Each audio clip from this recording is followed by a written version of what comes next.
Meu nome é Murilo, eu sou acadêmico do quarto semestre de Medicina aqui da UFPEL e a convite do professor Samir eu preparei uma breve aula sobre comunicação de más notícias no contexto da pandemia.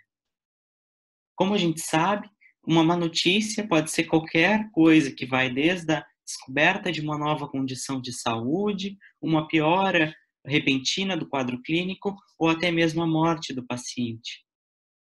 Para isso, existe o protocolo Spikes, que eu acredito que muitos de vocês já conhecem e já têm familiaridade.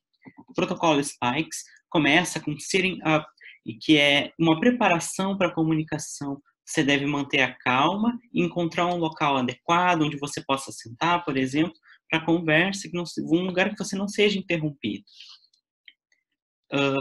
É importante começar a conversa sondando se o paciente já sabe o que está acontecendo, e convidar ele para um diálogo, sondando também até onde ele quer saber sobre essa situação. No caso aqui eu falo paciente, mas é o paciente ou o acompanhante do paciente que estiver recebendo essa notícia. O protocolo Spikes continua com a sabedoria com as frases. É importante saber usar frases curtas e objetivas, bem claras, e perguntando periodicamente ao paciente ou ao acompanhante se ele está entendendo o que está se passando. A partir disso, é importante também estar preparado por uma resposta emocional que pode surgir a partir dessa comunicação. É importante adotar uma postura empática. No caso da descoberta de uma nova doença ou do agravamento de uma doença já existente, é importante deixar claro ao paciente que existe uma estratégia de tratamento, seja ele um tratamento curativo ou um tratamento paliativo. Bom, no entanto, já se sabe, por exemplo, que a linguagem corporal desse comunicador de más notícias também vai fazer parte dessa comunicação. E por isso, é muito importante a gente evitar, no máximo possível, fazer essa comunicação por via remota. Dessa forma, a gente sabe que no contexto atual é muito difícil a gente garantir que uma comunicação presencial vai ser efetivada por causa da pandemia, né?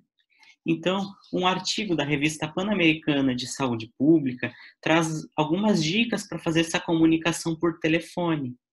Com isso, é importante estabelecer o contato com o receptor da notícia e se identificar de forma clara e explicar já no início da comunicação que a ligação trata-se de uma má notícia. É importante assegurar que o momento é adequado para esse contato. Por exemplo, que o receptor da notícia não esteja dirigindo, por exemplo, e que o indivíduo contatado é o indicado para receber a notícia.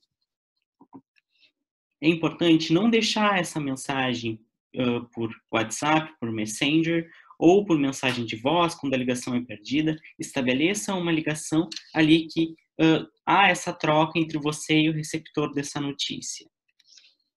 Fale sempre com clareza, mantenha calma e um tom de voz empático durante toda a conversa. E é muito importante evitar termos que o receptor da notícia não vai entender, como jargões médicos, terminologia técnica. Use a linguagem mais simplificada possível. Essa informação tem que ser emitida por partes, em frases curtas, para permitir uma absorção mais adequada da informação. Periodicamente é importante perguntar se o receptor está entendendo o que está sendo comunicado, como eu já havia dito. É importante abrir espaço para dúvidas que o receptor dessa notícia venha a ter. Elas vão surgir e é importante sanar elas. O mais adequado é que quem faça essa comunicação seja o médico que foi responsável pelo tratamento desse paciente. Se tiver sido uma equipe, é muito importante que todos os responsáveis estejam presentes nessa comunicação. Faça essa chamada em um local silencioso e privado, livre de interrupções. Use o viva voz, se possível. E peça para o receptor da notícia também usar o viva voz. Caso outros parentes, por exemplo, também estejam presentes, junto com o receptor, que todos eles tenham uma participação nessa comunicação. Faça o contato em um período do dia em que a falta de tempo não te obrigue a terminar de forma precoce essa comunicação que é tão importante. E planeje a conversa, sempre que possível. Antecipar o motivo da ligação já no início também é muito importante, como eu disse. E repassar o que vem acontecendo pode ser uma estratégia muito importante de conciliar compaixão e honestidade. Assim você já não joga só assim essa informação pesada, você vai repassando, olha, o paciente ele já estava internado, ele já estava mal, ele foi evoluindo mal e faleceu. Respeite sempre as emoções e os tempos de cada indivíduo. As pessoas vão ficar em silêncio, vão ter uma reação muito ruim, é importante respeitar isso. Responda todas as dúvidas de uma maneira clara e sincera e detalhe o que vai suceder no caso, por exemplo, de uma doença, ou até mesmo na morte, a questão do atestado de óbito, etc. E registre essa ligação, registre que essa comunicação foi feita no prontuário. Como estava escrito em um dos artigos que eu li para preparar esse material, a comunicação de más notícias é uma parte extremamente desagradável, mas é muito necessária na atenção em saúde. Essas foram as referências que eu utilizei e muito obrigado.